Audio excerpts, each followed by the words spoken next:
Anong business niyo? Sari-sari store, tapos siya, bigas, sari, grocery namin, at saka yung ano nga po, soft drinks, alak. So, nung nag-start kayo, magkano puhunan niyo? Sir, maniwala sa mahindi, 300 pesos. Oh, Maniwala ni Sir eh. 300 pesos.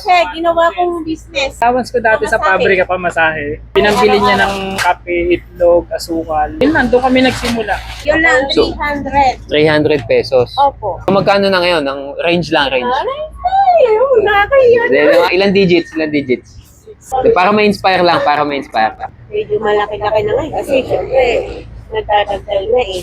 Nagdadagan na. Tapos, nagkalis pa siya. 300,000 na lang. Ganun, oh, grabe. From 300 pesos to 300,000 na puhunan. Yes.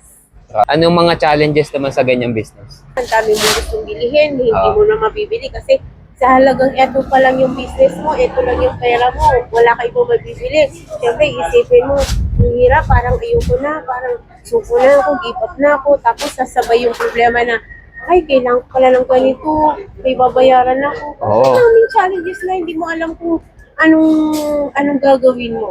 Anong mapapayo mo ate sa gusto mag-grocery store? Tuloy lang nila yung pangarap nila. Di ba? Gusto nilang magtayo ng business. Tuloy lang. Kasi alam mo naman eh, pag ikaw inangarap, gawin mo.